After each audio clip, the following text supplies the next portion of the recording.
Morning, welcome back to the channel, welcome back to Love 500, and welcome back to day 3 on Project Dickie. Today will be the last day of this project. You can hear the engine running. That is because, one, I'm warming the oil up because I'm going to service it, and two, I had a flat battery this morning. It was parked out on the road last night, and the battery is now flat. It's got an old battery in it, which I thought was okay. Let's hope it is the battery and not a parasitic drain, although yesterday I took out the Bluetooth unit, of course. Yeah, let's get on with it. Let's get it serviced. One thing I'm just going to point out to you first. So this will be the last video on this car, hopefully. There's not an awful lot left to do. So let's get on with it on day 3 of Project Dickie. Let's go.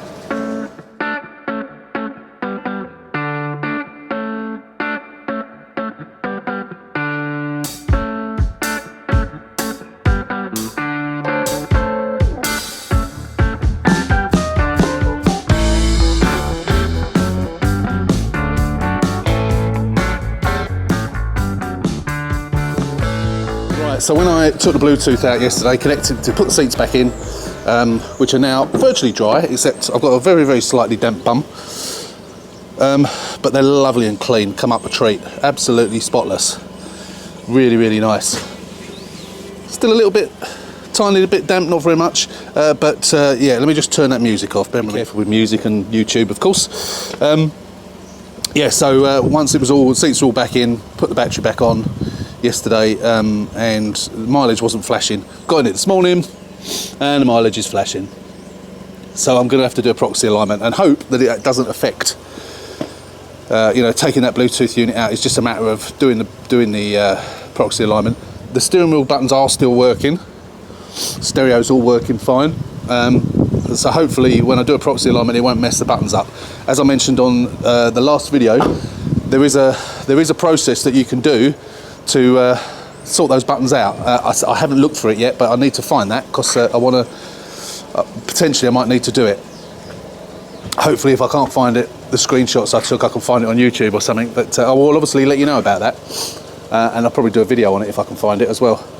Anyway, that's that for the time being. Let's get it up on ramps and let's get it serviced.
Right, that's that done. That's the oil change done, which was nice and quick, really. I did have trouble getting the oil filter undone, I have to say. But yeah, the oil was very, very black. I don't think it had been done for a little while, but that's all done now. It is raining, but I'm going to paint these little bits, as it's obviously the rain's not getting to that, so it's only light rain. I do have to go out later. I'll just turn the camera around and explain why. So I just had a call from Poppy, who bought the Project Minty.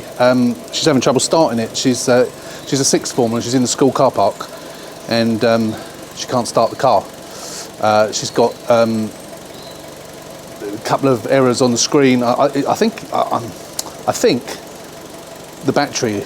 It's a brand new. I'm sure it's a brand new battery. I'm sure I put a brand new battery in it, and it's yeah, it's not turning over.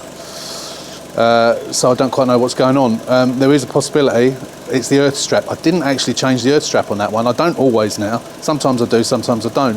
If I take the battery tray out for any reason, then I do. It could be that earth strap, or it could be the battery. As I say, brand new battery, so potentially could be the Blue and Me causing a parasitic drain. It was fine all the time I had it. Didn't have a problem at all. So I don't really understand that. So I'm going to go over there at 1 o'clock, over to the school car park. I'm going to take the battery out of Pearl, which isn't a new battery, but it's a decent one, and it works. I'm going to take that battery over. I'm just going to take it out and stick it on charge a couple of hours before then. And I'll take my jump start and I'll take my battery tester over and test the battery. If it is the Blue and Me, then I'll have to try and, or if I think it might be the Blue and Me or the earth cable, I'll have to try and see if I can get a day off next week and do it for a nuisance. I hate that when you've just sold a car and something goes wrong. Just only had it a matter of days. Yeah, annoying. It's only had it Tuesday, she's had it 2 days. Very annoying. But hopefully we'll get it sorted today. If not, I'll have to, as I say, get it booked in for next week. See if I can get a day off work next week and change. I am having a new battery delivered that's going in this. There's always a possibility it's a duff battery, but we might be as wise to change it anyway, because that battery I've ordered the battery for this and it will be coming either probably tomorrow or Monday. So I will, I'll test it, see what happens. If I can always change the earth strap, it's not a problem. And if I have to, I'll change the Blue and Me. I have got a spare Blue and Me that I took out of this one, funnily enough. So I could sort it, hopefully. It's fingers crossed. Fingers crossed it's not a parasitic drain. As I say, it was fine all the time I had it. Don't know why all of a sudden. Yeah, so I just thought I'd let you know about that, and I'll let you know how I get on. So this is done. I don't think I'm going to do any more today apart from that bit of painting, because it's raining. It's horrible. So I'll see you later. Before we start work on the car today, we got this one here today, a 15 plate Lounge. This is someone who contacted me from the mums group that I sell the cars on. She couldn't get into the driver's side. She could get out from the driver's door, but couldn't get in from the outside. And the handle had snapped off on this side. So what it turned out to, obviously I've replaced the handle on this side. Bought a second-hand genuine handle, which I've just fitted, and the other side it was a rod that had popped out. They'd already had that handle replaced. Dread to think how much they paid. And you know the little bush at the top that the rod goes into, as you know they wear, and it popped off. I put it in, shut the door, and it popped straight back off again. So tiny little cable tie around it, holds it in place, and you can now open the car from the outside, which is great. So they will be very pleased. 25 quid for the handle on eBay, and I charged them 25 quid for doing it. And they're on their way back now. Right, we are back on the car now. The person hasn't come and collected their car yet, so I've just had to move them around. It's still up there. Okay, so I want to try and get this finished today. Now, I did have a small concern 10 minutes ago. I went to move it here from in front of the house, and the battery is completely flat as a pancake. Now, bearing in mind I've taken the Blue and Me unit out, so it's not that causing a parasitic drain. Now, the battery that was in it was that one, which I can't remember which car that came out of, and I think it was discharged. It might have come out of the Pearl car, actually. I'm not sure, can't remember.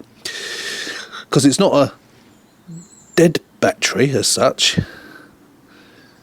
Dead as in, you know, doesn't work. But it was dead as in power. And I did only swap it over temporarily. But what I've had to do, I tried to use the jump pack, but literally zero. So so what I had to do was I took the battery that I'd put into Pearl out, which was just sitting on the floor down here. I had bought a new battery, however, so I put the old Halford's battery that was in Pearl has now gone into this car, and it starts fine. I bought a battery. As soon as I opened it and I saw two handles, I thought that battery's too big, and it is. It's about about 50, 60 mil too long, and it won't go in the car. So I don't know whether I've ordered. It's the same price as I always pay. I don't know whether they've sent me the wrong one or I've ordered the wrong one. So I'm going to have to get another one, but this one's going to have to go back, which is a bit of a nuisance because it's going to cost me money. But yeah, it's no good to me. Absolutely no good to me whatsoever. So I don't know. You know, you put the registration number of the car in and it comes up with the batteries, and I always scroll down to the X-side battery and that's the one I buy. So yeah, I don't know whether they've just sent me the wrong one. I'm hoping they have, because that way it won't, if they've done that, obviously it won't cost me to send it back. A nuisance. So today what I'm going to do is, as I say, I'm going to try and get this finished off, and I know the person wants to come and have a look at it either today or tomorrow, but we still got a few little bits and pieces to do. Right, the first thing I've got to do, so the other day I did manage to get the stereo out quite easily. It pulled out all right, so hopefully it's not going to put a strain on the wires and disconnect any wires or anything stupid like that. And I bought that on eBay. I just had a delivery of a bumper. Yeah, so this is exactly the same as the one I bought on AliExpress some time ago that I put in the convertible, wasn't it? Yeah, I put it in the convertible. So they're all right actually. The stereo has a little app for it, and you just need to put an SD card in there, which I'm not going to put in. They can put their own SD card in. There obviously is an input in the back of the stereo for it, but I think it goes into one of the USB sockets actually.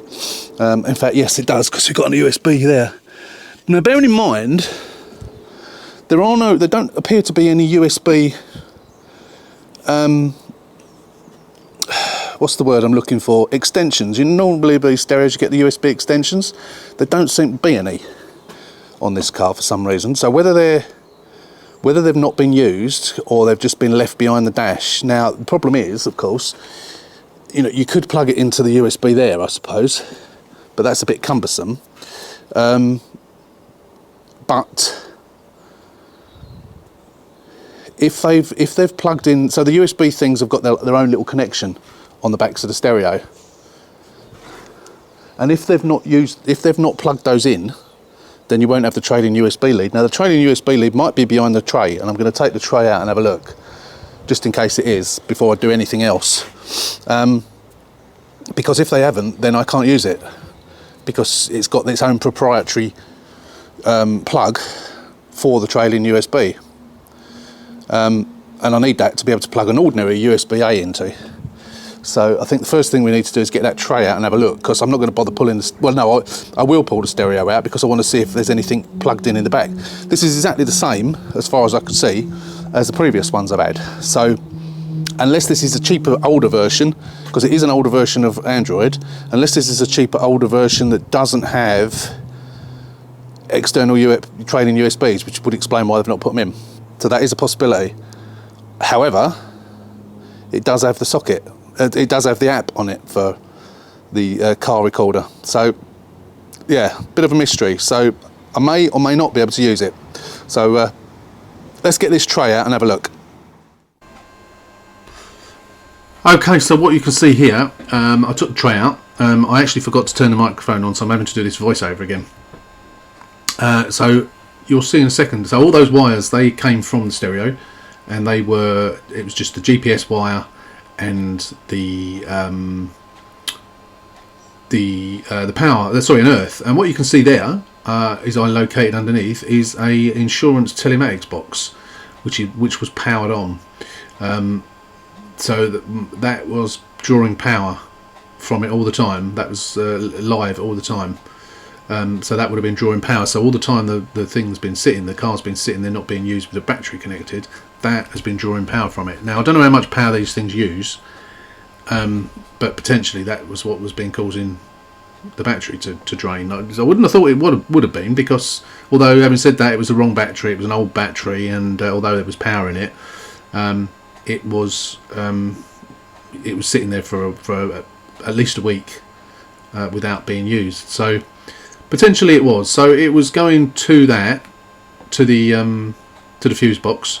So basically I took it out, I disconnected the wire, and then I just left the wire in there loose, because I didn't really want to start messing around unplugging and having to take off the top of the BCM So I just unplugged it, took it out, cut the cable ties and took it out, and then you'll see me in a minute smash it up with a hammer. And then once we'd done that, we then went under the bonnet. As you can see, we go under the bonnet. We were looking at those wires, so we were still wondering what those wires were for. So you've got one on the earth and one on the live. Because that other one was going to the fuse box, I thought, well, it's obviously not those. So what is that?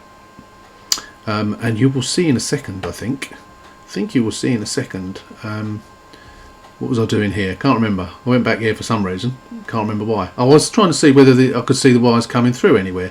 So my idea was to sort of look through and see if I could see through the car where those wires were coming through, but I couldn't see them.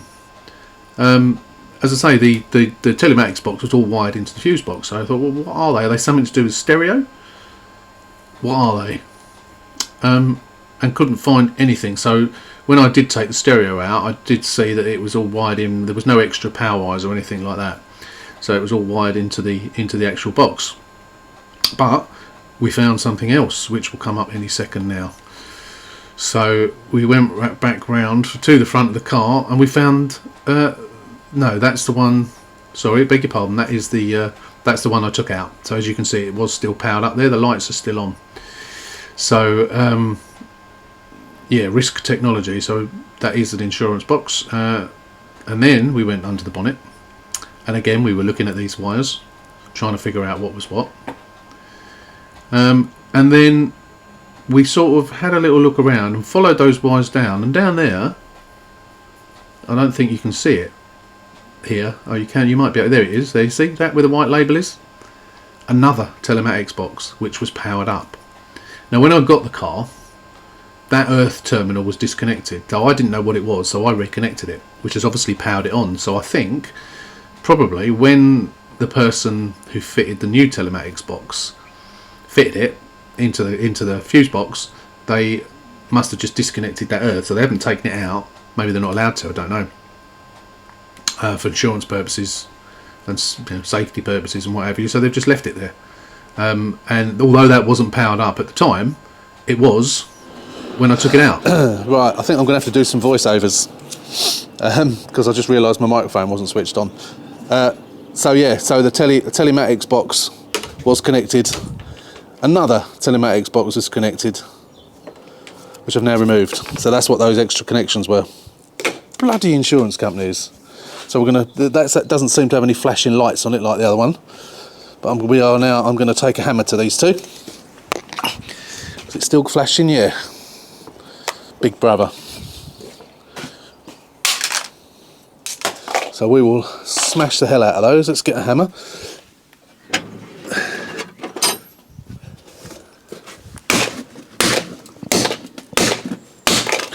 Is that enough, do you think?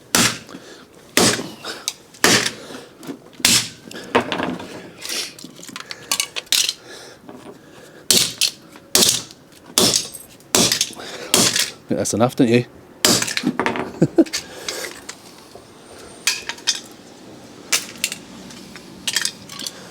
Big brother is no longer watching. So who knows how many owners this car's had? Maybe there's more. That's ridiculous. I have seen them in other cars and I've left them in there in the past. But to have two in this car, sometimes you'll find, actually I'm going to have a look, sometimes you'll find them by the OBD port as well. But I'm going to have a look at that. Just in case. I just need to get that bolt undone. I couldn't get that undone. Could not get that undone. I'm just going to, I know I can undo that one because that was undone before.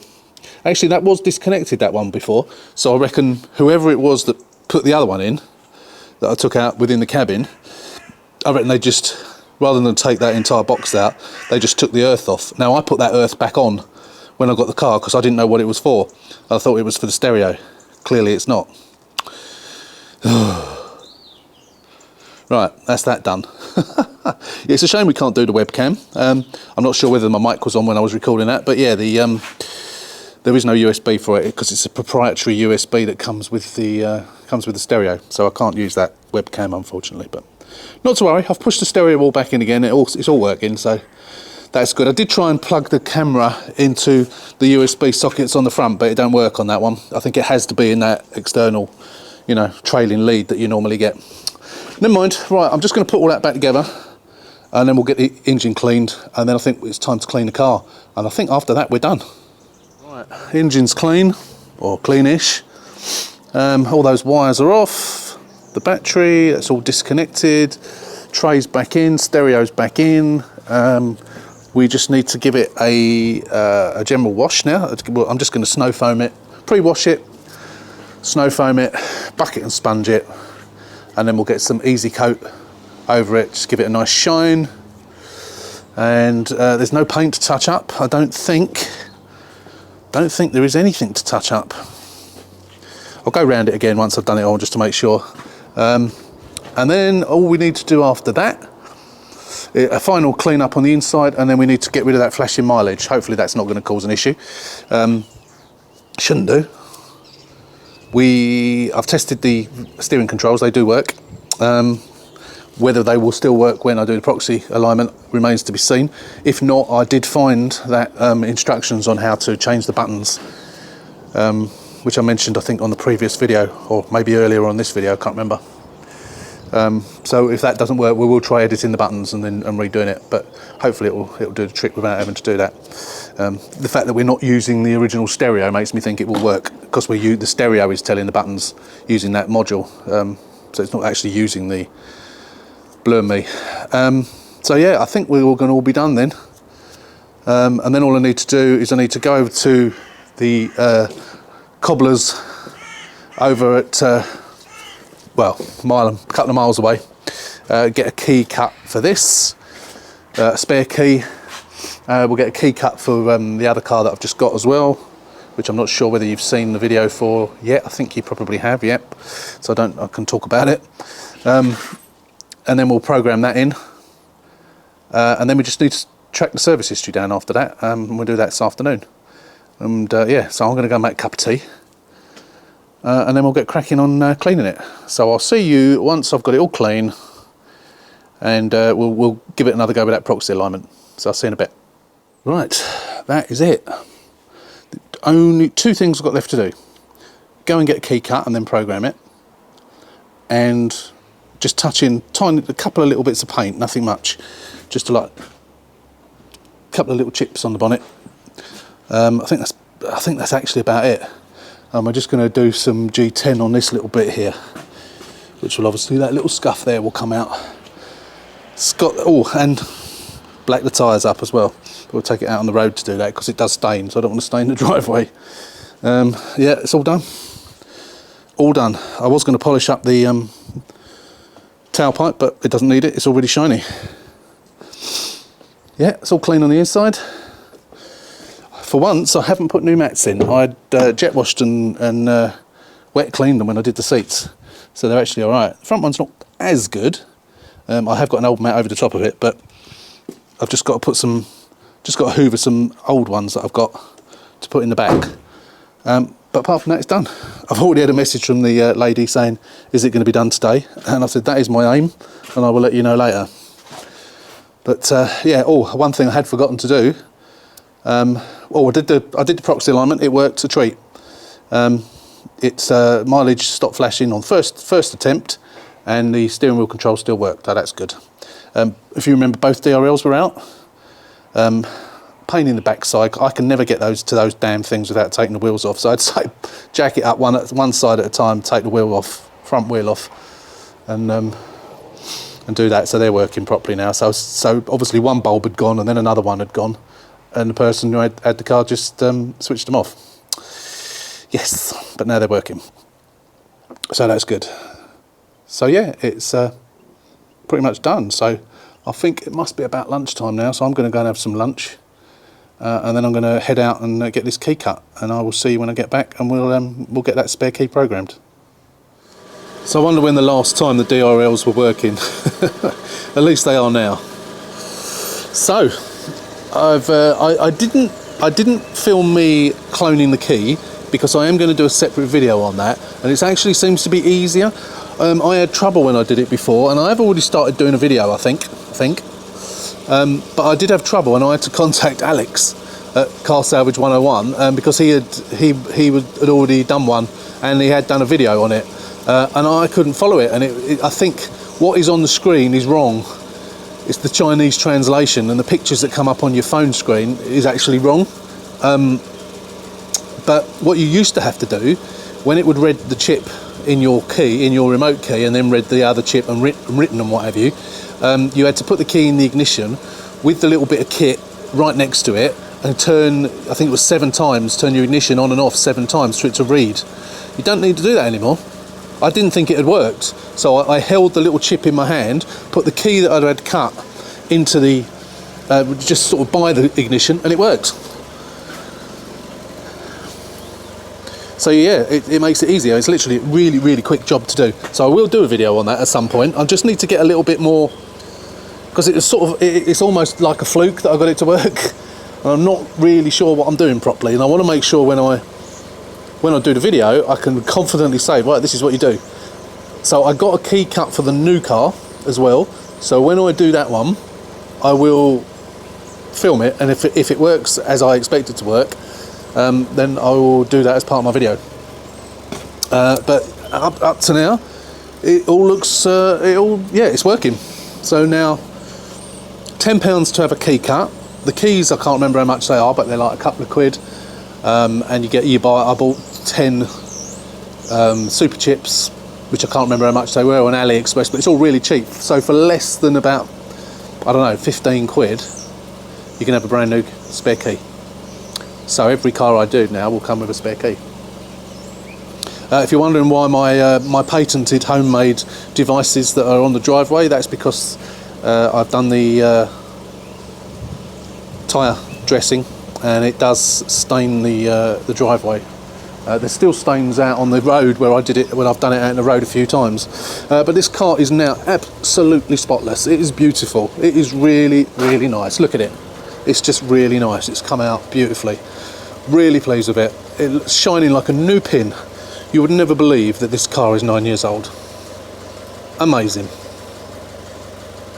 So I think all I've got to do now, one thing left to do, and that's to chase up the MOT history, chase up the service history, which I'm going to go indoors and do that now. That's all I've got left to do. So I think what we will do is we will finish this video here, and I will update you as to when it's gone, which may possibly be today. She said she wanted to come today, whether, like a lot of people do, if they want it, which I'm sure they will, they know the price, they've seen pictures, the pictures don't do it justice. It's beautiful, it really is lovely. She may even take it today, so it might be gone today. So I will update you then, but for the time being, that's it, job done. Right, it's about, that's my message. It was about 3:30 now. The lady with her mum and with her daughter, so her daughter has got her test in a month's time, absolutely loves the car, absolutely loves it. They're coming back later on. Her mum's going to come back, jump in an Uber later on this evening and pick it up. So it's sold for £3,500, which is what I originally said I was going to put it up for. So there it is, all done, all shiny. As they arrived, I remembered I had forgot to reset the service coupon. So I was doing that on the laptop when they arrived, and my laptop decided it wants to do an update, which took about 15 minutes. But it's all done now, lovely and shiny, they love it. Yeah, it's done. So that, my friends, is the end of Project Dickie. Don't forget, if you're not a subscriber, hit the button, subscribe to the channel, give us a thumbs up. We'll see you next time on whichever car, because we've got a few videos in the pipeline and a few videos that are already uploaded, ready to go live. So I'm not quite sure when this one's going on. So yeah, until the next one, as always, don't forget, thanks for watching, take care, stay safe, and we'll see you soon.